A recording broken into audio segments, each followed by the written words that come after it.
Hello everyone, welcome to our channel.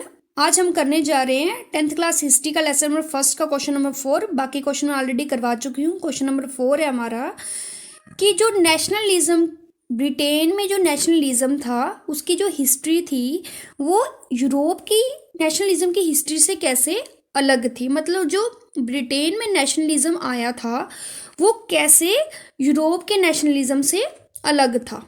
कहते हैं जो हिस्ट्री थी नेशनलिज्म की ब्रिटेन की वो यूरोप की हिस्ट्री से अलग थी, क्योंकि जो यूरोप में नेशनलिज्म आया था वो सभी लोगों की चाहत की वजह से आया था। मतलब सभी लोगों ने मिलकर कोशिश की थी तो यूरोप में नेशनलिज्म आया था, ठीक है।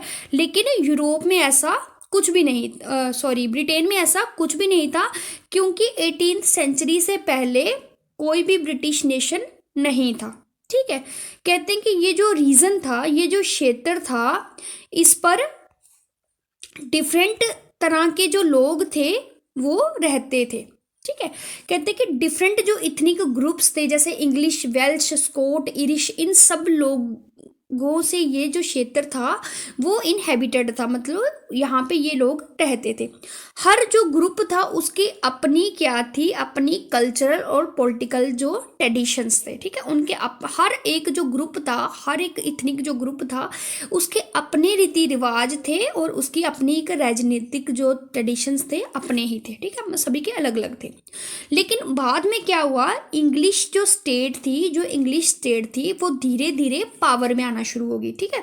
उसकी जो वेल्थ थी, इंपॉर्टेंस और जो उसकी पावर थी वो बढ़ना शुरू होगी, ठीक है। सभी जो इतनी ग्रुप थे इनमें से जो इंग्लिश ग्रुप था वो पावर में आ गया, ठीक है। अब उसने क्या किया, जो इंग्लिश ग्रुप था उसने अपना जो प्रभाव था वो बाकी जो स्टेट थी आइलैंड की उन पे अपना दबदबा बनाना शुरू कर दिया।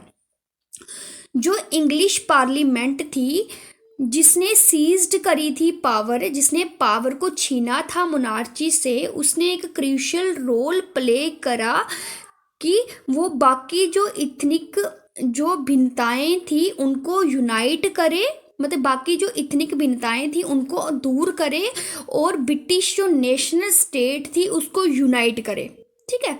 इन द सेंस कि बाकी ग्रुपों की मान्यता को ख़त्म करे और एक स्ट्रॉन्ग ब्रिटिश नेशन स्टेट की नींव रखे जिसका सेंटर क्या होगा, इंग्लैंड, ठीक है। अब जो जितने भी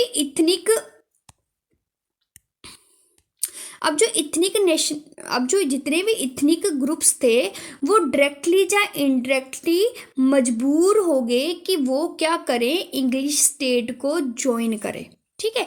और एक United kingdom of great nation को बनाए। मतलब कि ये सभी ग्रुप मजबूर हो गए कि वो क्या करें कि एक strong United nation of great kingdom को बनाने में मदद करें, ठीक है।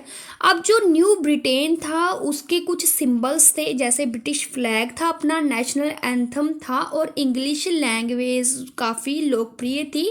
बाकी जो इथनिक ग्रुप थे उनकी जो आइडेंटिटीज थी वो धीरे धीरे करके क्या होगी, खत्म होना शुरू होगी, ठीक है। मतलब बाकी अब एक नेशन था उभर कर सामने आया, उसने बाकी क्षेत्रों पर अपना प्रभाव जमाया और बाकी नेशंस को डायरेक्टली या इनडायरेक्टली मजबूर किया कि आकर मिले और यूनाइटेड नेशन की नींव रखे।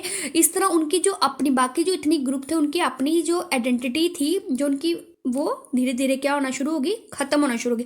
इंग्लिश कल्चर ने क्या ब्रिटिश नेशन को डोमिनेट किया। जो बाकी जो अदर स्टेट्स थी वो सिर्फ एक हेल्पिंग स्टेट बनकर रहेगी उसको, उस यूनियन में वो जो यूनियन थी उसके बीच में बाकी जो स्टेट्स थी मेयर एक हेल्पिंग नेशंस के रूप में बनकर रहेगी।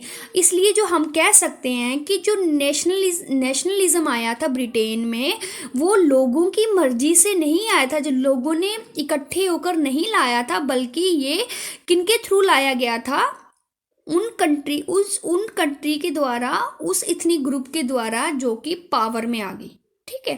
Thank you.